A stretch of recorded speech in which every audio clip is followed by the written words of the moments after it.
something you can look at, you can physically see and say, wow, I ate like total garbage today.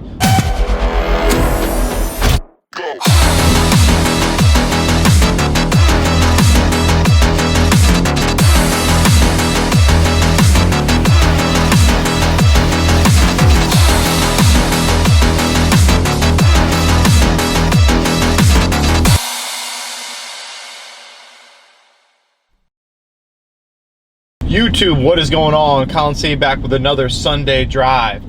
I honestly had another Sunday drive topic picked out for today and kind of had it all written up, but I've got it recently a couple DMs to my personal Instagram, which I don't know how anybody found me, but I do have a couple of those, and a couple emails lately just from members about starting new nutrition plans and what they should do and blah blah blah. So I want to go over my idea and what I like to do with starting people off and how you should start when you first want to get back into some more maybe nutrition, or just if you want to change up your eating or whatever.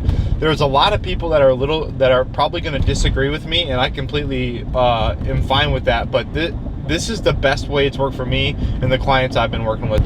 All right, so first thing we're going to start with, I think starting someone and teaching them roughly how to count calories is very important. I truly believe everybody should know at least a baseline of what they're eating and what they're putting in their bodies.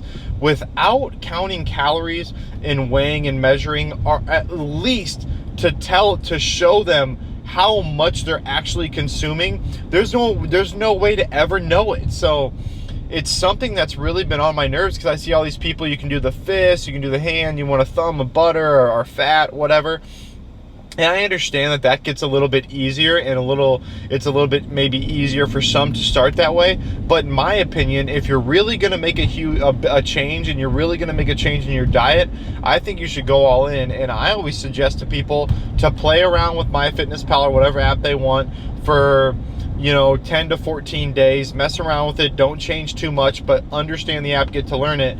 And then we're going to start changing your foods for about a week and finding out some different foods that maybe work better for you in those caloric windows. However, if they don't know, how are they supposed to even have any idea how much food they're consuming? So this whole thing about not counting calories is really offsetting to me, and I think I don't agree with it. Can you get really fit, and can you lose a bunch of fat by doing it the other way? Absolutely you can, but you still don't exactly know what's going into your body, and I see a lot more yo-yoing that way. You can also yo-yo by counting your own calories, absolutely. I think though, starting at number one is getting a baseline of counting your calories, so you at least know how much food you're consuming. Is probably the first thing I would suggest to a newbie. Also, what I like about the counting the calories is that it's in your face, it's on your phone. You legitimately can look at it. There are no question marks, there are no anything like that. You look at your phone, you realize what you've eaten, obviously if you're tracking it correctly, but that's what the first couple weeks are for, is to learn that. And you know if you're going over your calories or not. So then you absolutely have an idea of when you stop counting your calories, what you can do to hopefully alleviate some of those times you might overeat, some of those times you may overestimate how many calories are in there. You're going to have a better understanding overall of what you're actually consuming. One person who comes to mind for me, because we've been living at home, we've been living at my mom's house because our house is currently starting to be built, is that it's my dad. He doesn't realize, he's a big dude, but he doesn't realize how much food and calories he's actually consuming. So since we've been living there, I've actually been changing some of his meals and some of his snacks. That last week, the week before the fair, don't count the fair. The week before the fair, I counted some of his calories. He was about 2,700 calories less, with little changes that make up a huge difference in a week.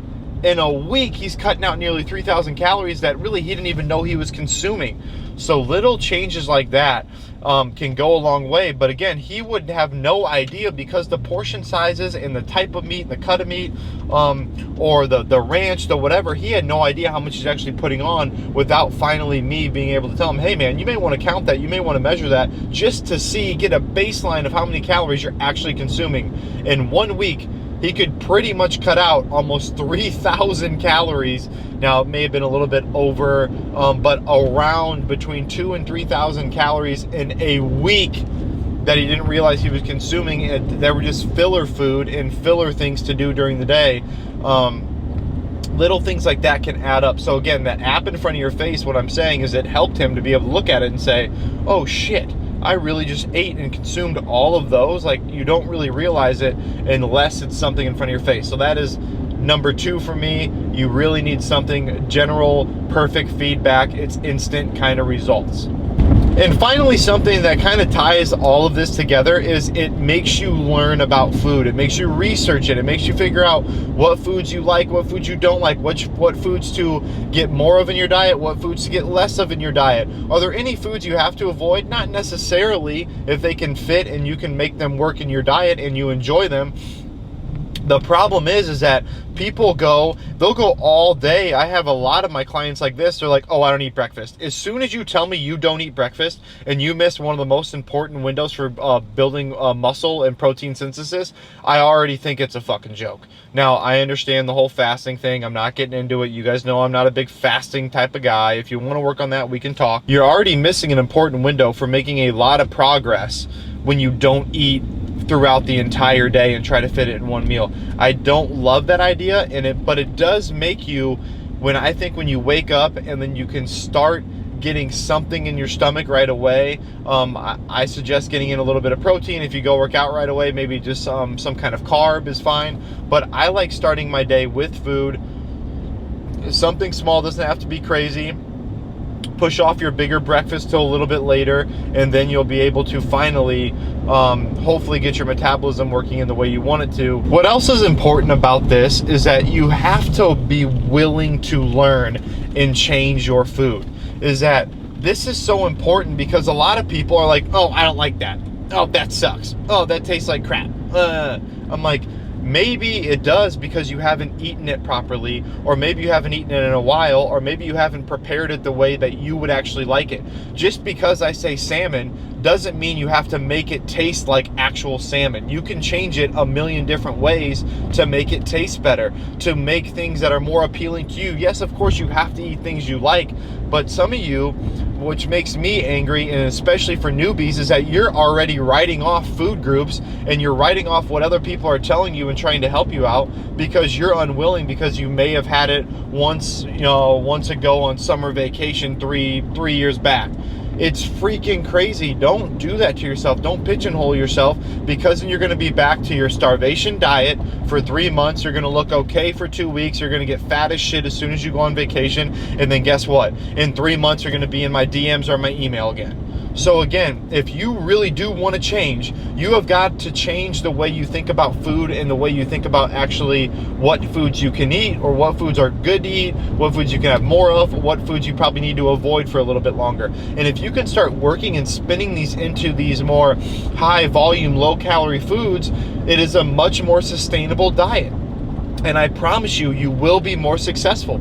Even if it's just getting another 20 pounds off of you and keeping it off is huge. You don't have to lose 40, 50 pounds or these crazy percentages in body fat to make a huge change. People think they need to make this massive change all at once, and you know what happens? They almost always put it back on. 97 point something, I don't know, I'll have to link the article I read. 97%, let's go with 97% of all diets fail.